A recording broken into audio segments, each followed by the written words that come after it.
နေ့ကအထီကတော့နာခေါ်ဆိုတဲ့အရက်ကရေဘက်ကဆိုတဲ့မိမချောမိမလှလေးအိမ်မှာ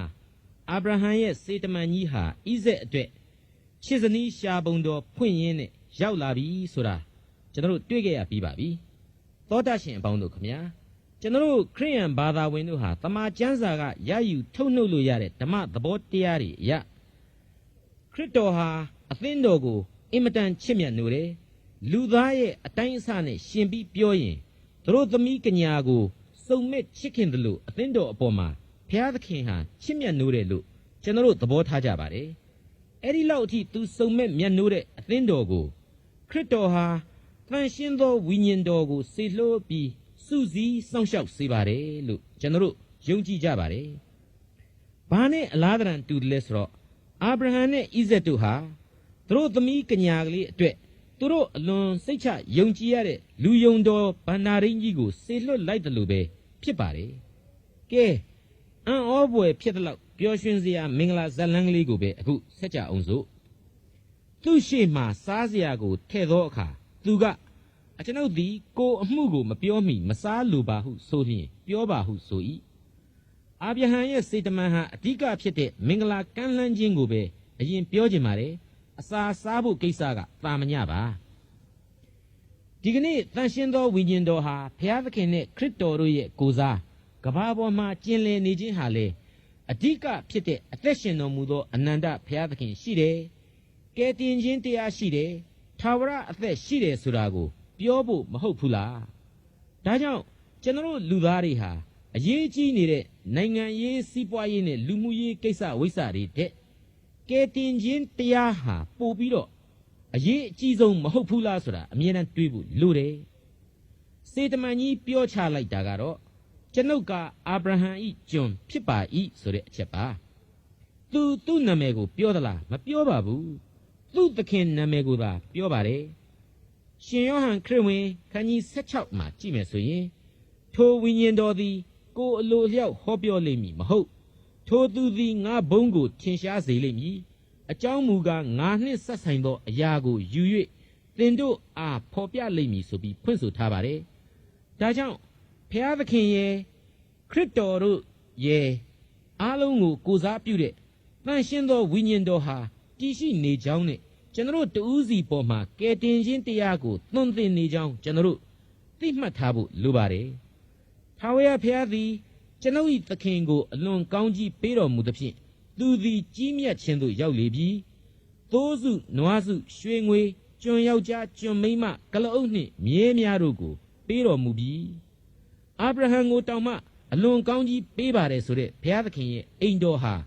ဘလောက်ကြွယ်ဝပြည့်စုံမယ်ဆိုတာကိုတန်ရှင်းသောဝိညာဉ်တော်ဟာကျွန်တော်တို့ကိုသွန်သင်နေပါတယ်ဒါရင်ပဲလားမကပါဘူး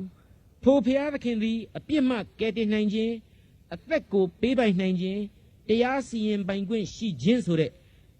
အစွန်းကုန်သောဘုံတကိုအာနုဘော်တော်များနဲ့ပြည့်နှက်နေတာကိုလည်းသွန်သင်နေပါသေးတယ်ဟုတ်ပါတယ်ကျွန်တော်လူလောကဟာ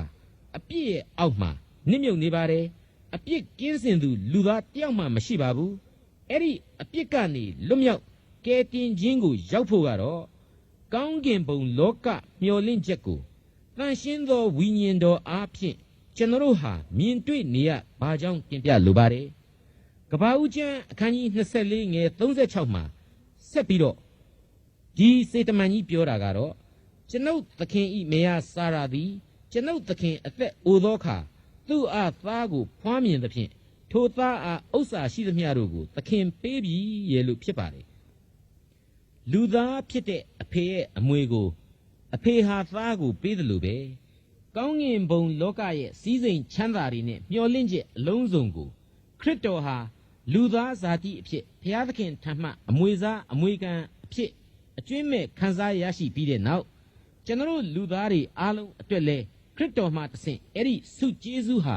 ဝေမျှခံစားနိုင်ခွင့်ရှိနေပါပြီဆိုတာကိုဒီနေရာမှာအထူးသတိပြုမိစေချင်ပါတယ်အခုအာဗြဟံရဲ့စေတမန်ကြီးကတော့ဒီအမွေတွေကိုရယူဖို့အတွက်တို့သမီးကညာဖွေရှာနေကြောင်းပြောလိုက်တာပဲဖြစ်ပါတယ်ကျွန်ုပ်သခင်ကလည်းသင်သည်ငါနေသောခါနန်အမျိုးသမီးတို့တွင်ငါသားဖို့မယားကိုမရွေးနှင့်ဒီအချက်ဟာစောစောပိုင်းပြောခဲ့ပြီးပါပြီဘ ဖျားသခင်ကိုမသိကယ်တင်ခြင်းတရားနားမလဲတဲ့နတ်ဖျားတွေကိုကိုးကွယ်သူခါနန်တွေထဲမှာတော့ငါသားရဲ့မယားကိုမရွေးနဲ့လို့ပြောတယ်ဆိုတာကိုဒီစေတမန်ကြီးကပြန်ပြောနေပါတယ်ပြီးတော့ဖျားသခင်စေလွတ်ထားတဲ့တန်ရှင်းသောဝိညာဉ်တော်ဟာစောစောကပြောခဲ့တဲ့အတိုင်းလူမှန်တဲ့ဟာအပြစ်ဘယ်သူမှမလွတ်ဘူးအပြစ်နစ်မွန်းနေတယ်ဆိုတာမှန်ပေမဲ့ဖျားသခင်ကိုသိထားတဲ့လူကယ်တင်ခြင်းကျေးဇူးကိုနားလေလက်ခံလို့ဘဝသစ်ကိုရောက်ရှိလာပြီးအဲ့ဒီလိုအသက်ရှင်သန်နိုင်တဲ့လူမျိုးကိုသာလျှင်ဖျားသခင်ဟာရွေးကောက်တယ်ဆိုတဲ့သဘောတရားကိုဒီစေတမန်ကြီးဟာထပ်မံဖော်ညွှန်းလိုက်ခြင်းဖြစ်တယ်လို့ကျွန်တော်ယုံကြည်ပါတယ်တနည်းအားဖြင့်နှိုင်းရှင်ချက်ချရင်တော့ခါနန်ကလူတွေဟာအသက်ရှင်တော်မူသောအနန္တတကုရှင်ဘုရားသခင်ရဲ့လူတွေမဟုတ်လို့အာဗြဟံဟာမရွေးချယ်နိုင်တယ်လို့ဘုရားသခင်ဟာလည်းသူ့ကိုမသိနားမလဲမကိုးကွယ်တဲ့သူတွေနဲ့သူချစ်မြတ်နိုးတဲ့အသင်းတော်ကိုမတီးဆောက်နိုင်ပါဘူးသူ့ကိုသိလဲမသိလက်မခံဘဲနဲ့လေသူရှိရာကောင်းကင်ဘုံမှာထာဝရအသက်ကိုဘယ်လိုလုပ်ပြီးရနိုင်မှာလဲဒီအကြောင်းကိုတန်ရှင်းသောဝိညာဉ်တော်အဖြစ်ကဘာကိုဘုရားသခင်ကသတင်းပေးနေပါတယ်သတိအမြဲတမ်းပေးနေပါတယ်ကောရိန္သုဩဝါဒစာဒုတိယစာဆောင်အခန်းကြီး9:18အရာလူမြည်သည်ကခရစ်တော်၌ရှိလျင်အသစ်ပြုပြင်သောတတ္တဝါဖြစ်၏လို့ဖော်ပြထားပါတယ်အကျဉ်းချုပ်ကတော့ဘုရားသခင်ခရစ်တော်တန်ရှင်းသောဝိညာဉ်တော်နဲ့လူဘဝရဲ့ကောင်းကင်ဘုံမျှော်လင့်ချက်ဟာဆက်တည်မီနေကြပါတယ်အခုကပ္ပဦးကျမ်းအခန်းကြီး24ငယ်38-39အထိဖတ်ပြပါမယ်ငါအဖဤအိမ်ငါအမျိုးသားချင်းတို့ထံသို့သွား၍ငါသားဖို့မယားကိုယူရမည်ဟုအကျွန်ုပ်ကိုကျိန်ဆိုစေ၏အကျွန်ုပ်ကလည်းမိမသည်မလိုက်လိုလျင်အဘယ်သို့နည်းသခင်ဟုမေးလေသောသခင်ကအကျဉ်ထာဝရဘုရားသခင်ရှေ့တော်၌ငါသွားလာ၏ထိုဘုရားသည်မိမိကောင်းကင်တမန်ကိုသင်နှင့်အတူဆေလွှတ်၍သင်သွားသောအမှုကိုပြုစုတော်မူသဖြင့်ငါအမျိုးသားချင်းငါအဖ၏အိမ်တဲကငါသားဖို့မယားကိုယူရမည်ငါအမျိုးသားချင်းတို့ထံသို့ရောက်သောအခါသင်သည်ငါပေးသောကျိန်ဆိုခြင်းနှင့်ကင်းလွတ်စေထိုသူတို့သည်မိမကိုမပေးတော်လေသင်သည်ငါပေးသောကျိန်ဆိုခြင်းနှင့်ကင်းလွတ်စေမည်ဟုပြော၏အကျွန်ုပ်သည်ယနေ့ရေတွင်သို့ရောက်ပြီးလျှင်အကျွန်ုပ်သခင်အာဗြဟံ၏ထာဝရဘုရားအကျွန်ုပ်ရောက်လာသောအမှုကိုယခုပြုစုတော်မူလျှင်အကျွန်ုပ်သည်ရေတွင်နားမှရပ်နေ၍ရေခတ်ခြင်းငှာလာသောအကျဉ်သမီးကညာကို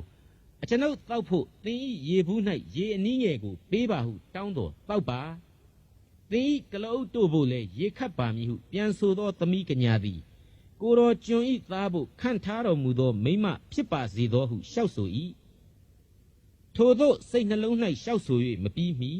ရေဘက်ကသည်ရေဘူးကိုထမ်းလျက်ထွက်လာသဖြင့်ရေတွင်းသို့ဆင်း၍ရေခတ်သည်ကိုကျွန်ုပ်မြင်လျင်ရေတောက်ပြရစေဟုသူ့ကိုတောင်းလေသောသူသည်အလျင်အမြန်ပခုံးပေါ်ကရေဘူးကိုချလျက်တောက်ပါလော့သင်၏ကလအုပ်တို့ကိုလည်းရေတိုက်ပါမည်ဟုဆိုသည့်အတိုင်းကျွန်ုပ်တောက်ရ၏ကလအုပ်တို့ကိုလည်းရေတိုက်လေ၏ကျွန်ုပ်ကလည်းသင်သည်အဘယ်သူ၏သမီးဖြစ်သည်ဟုမေးသောသူကမိလခါဖွားမြင်သောနာခေါ်သားဘေသွေလ၏သမီးဖြစ်သည်ဟုဆို၏ကျွန်ုပ်သည်လည်းသူ၏မျက်နှာ၌နှဆွဲကို၎င်းသူ၏လက်၌လက်ကောက်တို့ကို၎င်းထည့်ပြီးလျှင်ဥညွတ်ချ၍အကျွန်ုပ်သခင်အကိုဤမြေကိုသခင်ဤသားဖို့ယူစေခြင်းငှာမှန်သောလမ်းဖြင့်ပို့ဆောင်တော်မူသောကျွန်ုပ်သခင်အာဗြဟံဤဘုရားသခင်ထာဝရဘုရားကိုကောင်းကြီးပေး၍ကိုးကွယ်လေ၏ယခုတွင်သင်တို့သည်ကျွန်ုပ်သခင်ဤသစ္စာနှင့်ကျေးဇူးပြုမည်မပြုမည်ကိုပြောပါကျွန်ုပ်သည်လည်းလက်ရလမ်းဖြစ်စေလက်ဝဲလမ်းဖြစ်စေတလန်းလန်းသို့လိုက်သွားပါမည်ဟုပြောဆို၏အဲ့ဒီလိုပြောဆိုပြီးချိန်မှာတော့ရေဘက်ခရဲ့အဆုံးအဖြတ်ဆိုတဲ့ခေါင်းစဉ်နဲ့စကြပါစို့အဲ့ဒီဘေသွေလရဲ့အိမ်မှာတော့လာဗန်ဟာရေဘက်ခရဲ့မောင်လို့သာပြောရတယ်အတော်ဩဇာညောင်းပုံရတယ်ကြည်ပါဒီကျမ်းစာအရလာဗန်နှင့်ဘေသွေလတို့ကလည်းဤအမှုသည်ထာဝရဘုရားစီရင်တော်မူသောအမှုဖြစ်၏အကျွန်ုပ်တို့သည်သင်အားကောင်းမကောင်းကိုမပြောနိုင်ပါရေဘက်ခသည်သင်ရှိ၌ရှိပါ၏ယူသွားပါလော့ထာဝရဘုရားမိန့်တော်မူသည့်အတိုင်းသင်ဤသခင်သားဤမယားဖြစ်စေဟုပြန်ဆို၏တနည်းအားဖြင့်လာဗန်ဟာဒီလောက်အထိပြောပိုင်ဆိုပိုင်ခွင့်ရှိတယ် ဒီကိစ္စမှာ तू အေးယူပိုင်ခွင့်ရှိတယ်ဆိုတော့ तू ဟာဒီအိမ်မှာတော့ तू ကလည်းကြီးကြီးမာစတာပေါ့သူတို့သားမိနှစ်ယောက်စကားဒီသားဖနှစ်ယောက်စကားတည်းကထွက်လာတဲ့ဤအမှုသည်ထာဝရဘုရားစီရင်သောအမှုဆိုတာဟာလေအင်မတန်မှမင်္ဂလာအပေါင်းနဲ့ပြည့်စုံတဲ့စကားလို့ကျွန်တော်တော့တွက်ဆမိပါတယ်ထိုစကားကိုကြားလျင်အာဗြဟံကျွန်သည်ဥညွတ်ချလျက်ထာဝရဘုရားကိုကိုးကွယ်ပြီးမှငွေဖလားရွှေဖလားအဝတ်တစားများကိုထုတ်၍ရေဘက်ခအားပေး၏သူ၏အဖနှင့်မောင်အားလည်းအဖိုးတိုက်သောလက်ဆောင်ကိုပေး၏ပျော်စရာစိတ်ဆက်ကြောင်းလန့်ပွဲကြီးတစ်ခုဖြစ်သွားပြီလို့ဆိုရပါမယ်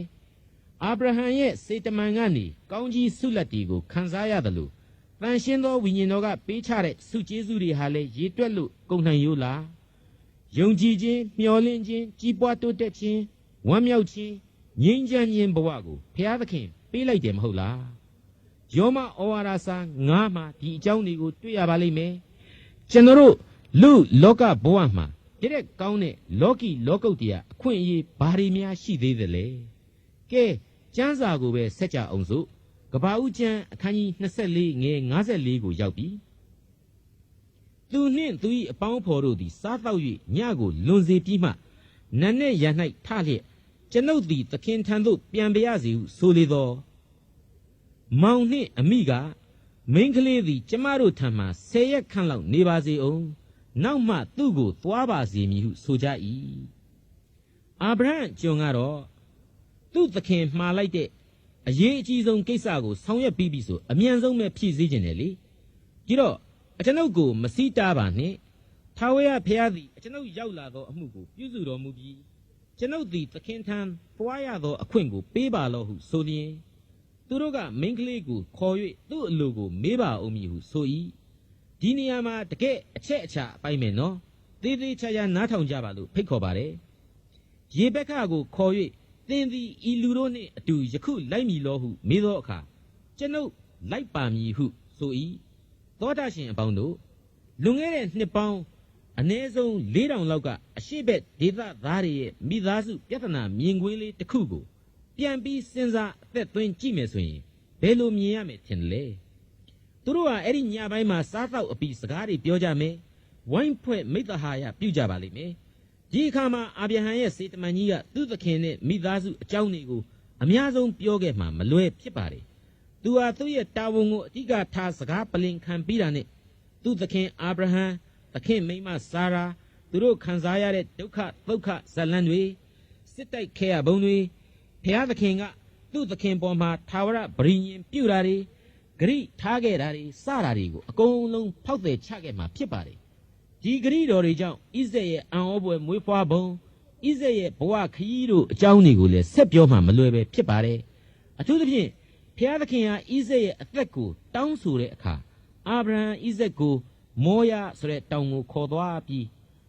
ထင်းမုံပေါ်မှာကျိုးနဲ့တုပ်ပြီးဓာတ်နဲ့ခုတ်ချိန်ကြတော့မှခုတ်လူချိန်ကြတော့မှဘုရားသခင်ဝင်ပြီးတားမြစ်ကာကွယ်ရပုံဣဇက်ကိုအာဗြဟံချစ်လိုက်ရတာတုံနေတဲ့အကြောင်းနေနဲ့တကွာခါနန်သူတွေကိုချွေးမမတော်နိုင်လို့သူ့ကိုအခုကိစ္စအတွက်စေခိုင်းပုံအထိပြောခဲ့မှသိကြပါတယ်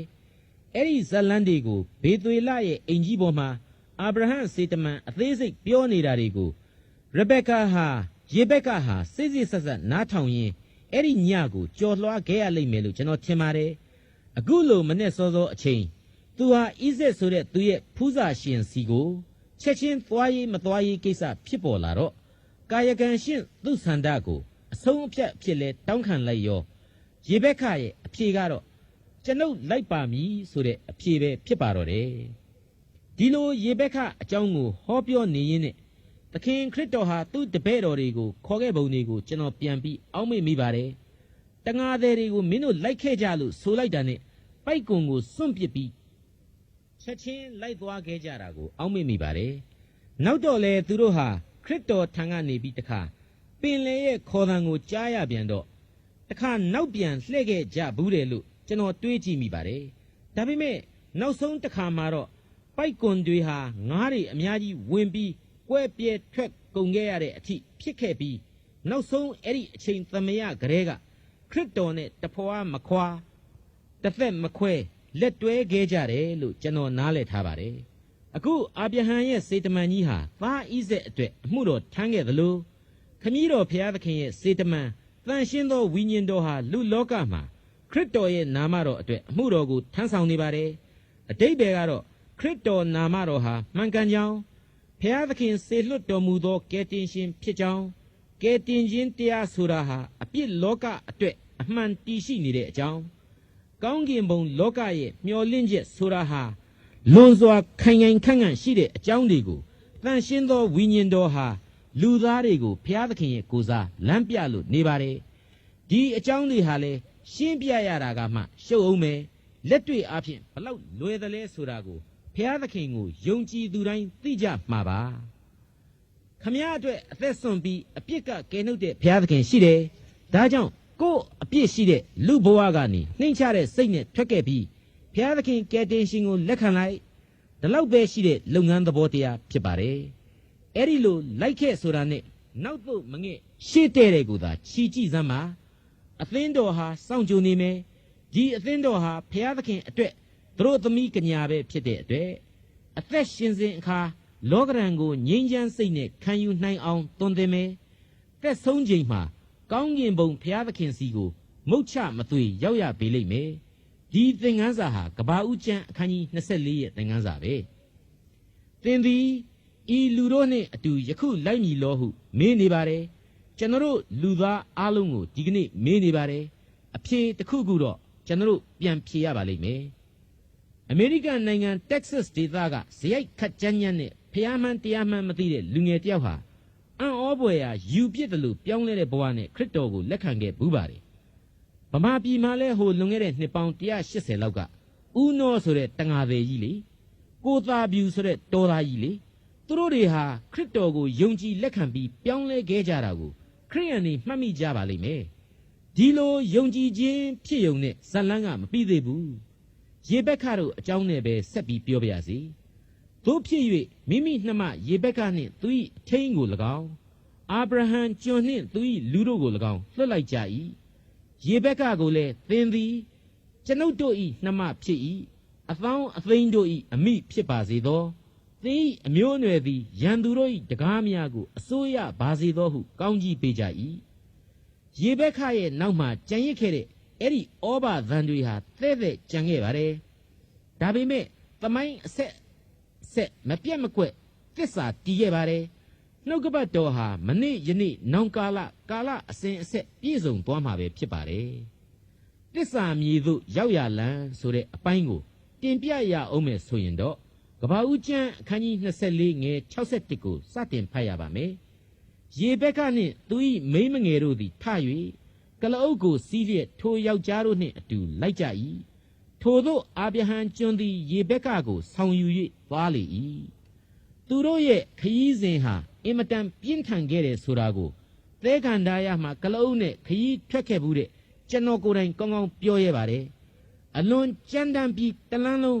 Oasis ကလေးတွေမှာတဲခိုရတဲ့အချိန်ကလွဲလို့အင်မတန်ပူပြင်းပြီးကြောက်မဲ့စရာကြမ်းတမ်းပါတယ် Oasis ကလေးတွေကိုရောက်လို့ချက်ပြုတ်စားတော့ပြီးအိယာမဝေးမီဆိုရင်ရေဘက်ကဟာသူ့ရဲ့သတို့သားလောင်းဣဇက်အကြောင်းကို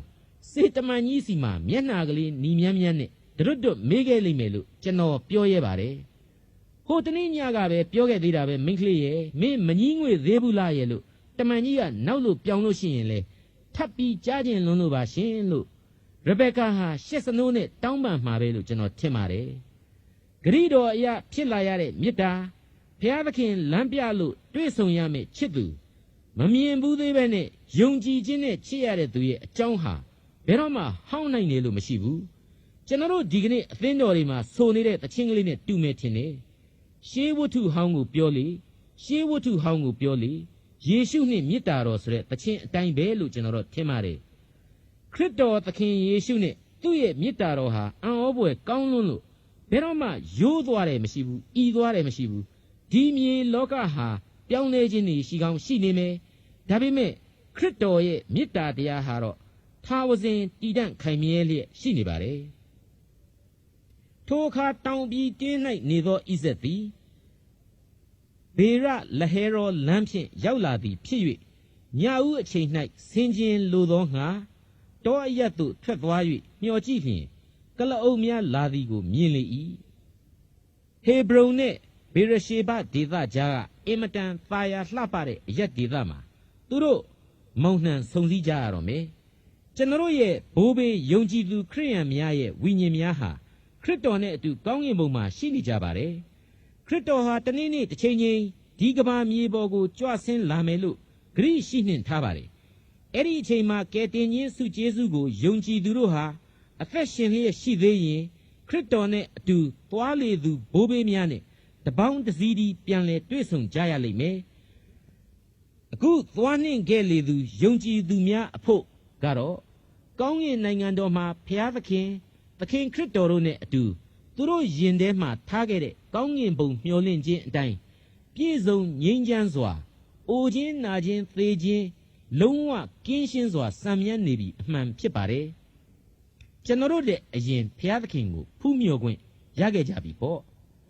ရေဘက်ကသည်လည်းမျှော်ကြည့်၍ဣဇက်ကိုမြင်သောအခါကလအုပ်ပေါ်မှဆင်းပြီးလျှင်ကျွန်ုပ်တို့ကိုကြိုဆိုခြင်းငှာတော၌လာသောထိုသူကအဘယ်သူနည်းဟုကျွန်ကိုမေးလေသောကျွန်ကထိုသူသည်ကျွန်ုပ်သခင်ဖြစ်ပါ၏ဟုပြောဆိုသောစကားကိုကြားလျင်ရေဘက်ကသည်မျက်နှာဖုံးကိုယူ၍ဖုံးလေ၏ဖျားသခင်ကိုရင်ဆိုင်ရမယ့်အပြစ်သားတွေအဖို့ကတော့ဖြောင့်မတ်ခြင်းဆိုတဲ့မျက်နှာဖုံးသို့မဟုတ်ခြုံတယ်ကိုဝတ်ဆင်ရလိမ့်မယ်ဒီဖြောင့်မတ်ခြင်းဆုကျေးဇူးကတော့ဖျားသခင်ခရစ်တော်နဲ့တန်ရှင်းသောဝိညာဉ်တော်သုံးပါးပေါင်းတစုဖြစ်တဲ့ဘုရားသခင်ကိုယုံကြည်ခြင်းနဲ့ရနိုင်ပါတယ်။ရေဘက်ကာဟာဣဇက်ကိုမမြင်ဘူးတော့မသိခဲ့လို့သူဘယ်သူလဲလို့မေးခဲ့ရတယ်။ကျွန်တော်တို့ဘုရားသခင်ခရစ်တော်ကိုကျွန်တော်တို့မြင်ဘူးကြပါသလား။မမြင်ဘူးကြပါဘူး။ဒါပေမဲ့ပေတရုဩဝါဒစာပထမစာဆောင်1အရာဆိုရင်ထိုသခင်ကိုသင်တို့မမြင်ဘူးတော်လဲချစ်ကြ၏။ယခုမှလည်းမမြင်ဘဲလျက်ယုံကြည်သောအဖြစ်ဘုံအတရေနှင့်ဆက်ဆိုင်သောပြော၍မမိနိုင်သောရှင်လန်းခြင်းစိတ်နှင့်ဝမ်းမြောက်ကြသည်ဖြစ်၍စိတ်ဝိညာဉ်ကိုကယ်တင်ခြင်းတည်းဟုသောယုံကြည်ခြင်း၏အကျိုးကိုခံရကြ၏ရေလို့ဖြစ်ပါတယ်။ကျွန်သည်လည်းမိမိပြုလေသမျှတို့ကိုဣဇက်အားပြောကြပြီးမှမှန်ပါတယ်ကျွန်တော်တို့နဲ့အတူရှိနေတဲ့တန်ရှင်းသောဝိညာဉ်တော်ဟာကျွန်တော်တို့တယောက်စီရဲ့အကြောင်းကိုဘုရားသခင်စီမှာပြန်လဲတင်ပြပေးပါလိမ့်မယ်။ကျွန်တော်တို့မှာနှလုံးသားဖြူသလားမဲသလားနက်သလားဒါတွေကိုတန်ရှင်းသောဝိညာဉ်တော်ဟာပြန်ကြားဖြေဆိုရပါလိမ့်မယ်။ကဘာဦးကျမ်း24ရဲ့ဏိဂုံးကတော့ဣဇက်သည်မိမိအမိစာရာ၏တဲသို့ရေဘက်ကာကိုဆောင်ယူ၍စုံဖက်လေ၏။ရေဘက်ကာကိုချစ်နှင့်မြို့သဖြင့်အမိသေးသောအမှု၌သက်သာခြင်းသို့ရောက်လေ၏။ခရစ်တော်ဟာအသင်းတော်ကိုအလွန်မြတ်နိုးချစ်ခင်ပါတယ်။ယုံကြည်ဖြောင့်မတ်သူတွေကိုကယ်တင်ဖို့အတွက်စိတ်အားအင်မတန်ထက်သန်နေပါတယ်။အပြစ်မှနစ်မွန်းနေတဲ့ကဘာကြီးအတွက်စိုးရိမ်ပူပန်လှစွာနဲ့ကျွန်တော်တို့ကိုလူလောကကဘာကြီးထဲမှာဘယ်လိုအခြေအနေရှိသလဲဆိုတာစောင့်စားကြည့်ရှုနေပါတယ်။သူ့အပေါ်မှာယုံကြည်ကိုးကွယ်ခြင်းအပြင်လဲကျွန်တော်တို့ရဲ့လောကရန်သောကဖိစီးမှုတွေဟာမသွေမုတ်ချပြေပြောက်ရမှာဖြစ်ပါကြောင်းဒီကနေ့ဟောပြောတင်ပြလိုက်ရပါတယ်။